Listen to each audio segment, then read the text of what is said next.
দেখেন গরুর পূজা কিভাবে শুরু হয় পৃথিবীতে প্রথম। মূসা আলাইহিস সালাম আল্লাহর সাথে সরাসরি কথা বলতেন। ওয়াকাল্লাম আল্লাহ মূসা তাকলিমা। সুবহানাল্লাহ পড়েন, আওয়াজ তুলে সবাই বলেন সুবহানাল্লাহ। এখন বনি ইসরাইল হচ্ছে পৃথিবীর সবচেয়ে গোয়ার জাতি। তারা বলে মূসা, তুমি যে আল্লাহর সাথে কথা বলো আমরা তো দেখি না, তুমি যে কথা বলো আমরা তো শুনি না, তো কি করতে হবে? বনি ইসরাইল বলে আমাদের মধ্য থেকে 70 জন নিয়ে যাইতে হবে তোর পাহাড়ে। ওরা আয়সা যদি কয় হয় আমরা শুনছি, তাহলে বিশ্বাস করব। কত বড় ডাকাত দেখছেন বনি ইসরাইল। এদের চেয়ে গোয়ার জাতি নাই। এত গোয়ার তুমি করেছে মুসা আলাইহিস সালামের সাথে। তুমি যে আল্লাহর সাথে কথা বলে আমরা তো দেখি, কি করব? 70 জন আমাদের বন্ধু বান্ধব যে যদি দেখে তারা বললে ওকে আস, 70 জন আস। 70 জন নিয়ে গেল। মুসা আলাইহিস সালাম হারুন আলাইহিস সালামকে খেলাফা দিয়ে গেলেন, আল্লাহ ওনাকে নবী বানালেন। মুসা আলাইহিস সালাম বললেন, হারুন খবরদার, বনি ইসরায়েলের মধ্যে তাওহীদের বাণী প্রচার করবা, ঐক্য ধরে রাখবা, বিচ্ছিন্ন হতে দিবা না। চলে গেছে। এইদিকে বনি ইসরায়েলের এক দুষ্ট লোক ছিল, নাম সামিরি। কি নাম? সামিরি। সে সবাইরে বলল তোমাদের স্বর্ণগুলো ফালাও। স্বর্ণগুলো ফেললো, বনি ইসরায়েলের স্বর্ণগুলোকে গলিয়ে সে একটা গরুর বাচ্চা বানালো। গোবৎস। কিসের বাচ্চা? দেখেন গরুর পূজা কিভাবে শুরু হয় পৃথিবীতে প্রথম। গোবৎস পূজা, গরুর বাচ্চার পূজা কিভাবে। সে স্বর্ণগলি গরুর বাচ্চা করে জিবরাইল আলাইহিস সালাম যে জমিনে এসেছিলেন, ওই ফেরেশতার পায়ের নিচের একটু মাটি সে বুদ্ধি করে প্যাকেটে রেখে দিছিল। সে গরুর বাচ্চা বানায় স্বর্ণ দিয়ে গলিয়ে ওই মাটি এটার মধ্যে ঢুকাই দিছে বেলকি দেওয়ার জন্য। স্বর্ণ দিয়ে বানানো গোবৎস গরুর বাচ্চার গায়ে যখন সেই মাটি ছুঁড়ে দেয়া হলো, এখন বাছুরের ভেতর থেকে ভ্যাঁ ভ্যাঁ আওয়াজ আসতেছে। কি আসতেছে? সবাই তো অবাক। সামিরি বলে, আরে তোমরা যে 70 জন দিয়ে মুসা আলাইহিস সালাম রে পাঠাইছো, ওইদিকে এত ঘুরতেছে, আল্লাহরে খুঁজে পায় না, আল্লাহ তো এটার ভিতরে ঢুকছে। নাউজুবিল্লাহ বলবেন না? তোমরা যে 70 জন দিয়ে পাঠাইলা, 70 জন নিয়ে মুসা আলাইহিস সালাম খালি ঘুরতেছে, আল্লাহরে পায় না। পাবে কেমনে? আল্লাহ তো, নাউজুবিল্লাহ, এটার ভিতরে সেজদা দাও। এই সেজদা দিয়ে গেল। আল্লাহর নবী হারুন আলাইহিস সালাম বললেন, খবরদার, এটা সুস্পষ্ট শিরক। আল্লাহ সব গুনাহ মাফ করে, শিরকের গুনাহ মাফ করে না। খবরদার, তোমরা থামো। কে শোনে কার কথা? এই যে যেমন এখন আপনারা আমার কথা শুনতেছেন না? শুনতেছেন?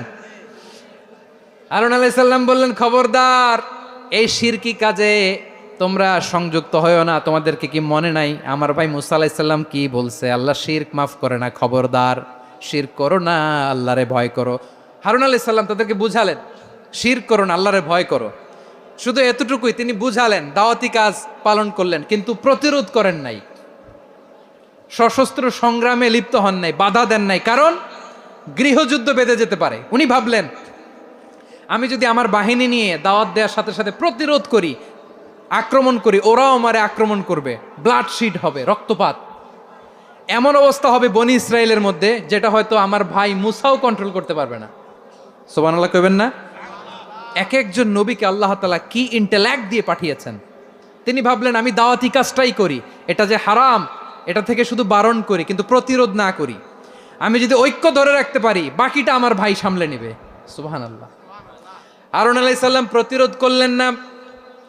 বনি ইসরায়েলের মধ্যে গৃহযুদ্ধ বেঁধে যাওয়ার আশঙ্কায় প্রতিরোধ করলেন না, আক্রমণ করলেন না, শুধু দাওয়াত দিলেন। ইন দ্য মিন টাইম মুসা আলাইহিস সালাম আল্লাহর সাথে কথা বলে যখন ফিরে আসলেন, দেখলেন বনি ইসরায়েলের অধিকাংশ লোক মুশরিক হয়ে গেছে।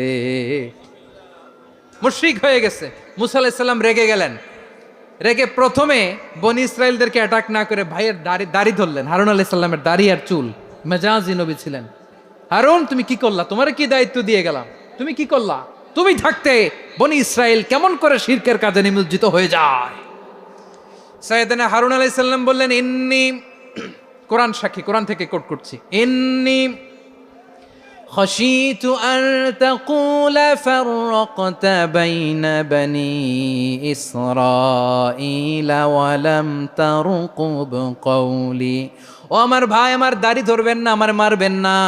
আমি ভয় করেছি, আমি ভয় পেয়েছি, না জানি আপনি বলেন তুমি কেন খাশীতু আন তাকুলা ফাররাকতা বাইনা বনি ইসরাঈল, আপনি এসে আমারে যদি বলেন তুমি কেন ঐক্য ধরে রাখলে না, কেন মারামারি হলো, কেন রক্তপাত হলো? তোমার কি এই দায়িত্ব আমি দিয়ে দিয়েছিলাম? আমার কথার দিকে কি তুমি ভ্রুক্ষেপ করো নাই? আমি যে বলছি তাওহীদের বাণী প্রচার করবা আর ঐক্য ধরে রাখবা, আমার কথা কি শোনো নাই? আপনি আমারে ধমকাবেন, এই জন্য আমি প্রতিরোধ করি নাই, আক্রমণ করি নাই, গৃহযুদ্ধ আটকানোর জন্য কিন্তু আমি দাওয়াত দিয়েছি। সুবহানাল্লাহ পড়েন। ঐক্য ধরে রেখেছেন। মুসা আলাইহিস সালাম মুহূর্তেই সামিরীকে আক্রমণ করলেন, অ্যাটাক করলেন, শাস্তি দিলেন। মুহূর্তেই ওই গোবৎস গরুর বাছুরকে ভেঙে চুড়ে মেসাকার করে সাগরের মধ্যে ভাসিয়ে দিলেন। পুরো বনি ইসরায়েলকে আবার তাওহীদের উপর প্রতিষ্ঠিত করলেন। পড়েন সুবহানাল্লাহ। এই ঘটনা থেকে শিক্ষা কি? শিক্ষা হচ্ছে আপনি শিরকের আড্ডাখানা দেখলেও বৃহৎ স্বার্থে তাওহীদের দাওয়াত দিবেন, প্রয়োজনে আপনি ঐক্য নষ্ট করবেন না। সুবহানাল্লাহ পড়বেন না? তাহলে ঐক্যের গুরুত্ব বেশি না কম বলেন? আওয়াজ করে বলেন। ওয়াতাসিমু বিহাবলিল্লাহি জামিআ, আল্লাহর রশিকে আঁকড়ে ধরো।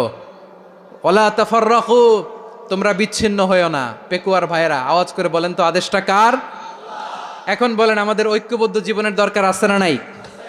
এই যে ডক্টর মোহাম্মদ ইউনূস আমাদের লিডার, উনি যে আমাদেরকে জাতীয় ঐক্যের আহ্বান জানিয়েছে, ওনার আহ্বানে আমাদের সাড়া দেওয়ার দরকার আছে না নাই? রাজনীতিবিদদের যে ডাকছে খুশি লাগে নাই আপনার? আলেমদের ডাকছে খুশি লাগে নাই? আলহামদুলিল্লাহ বলবেন না?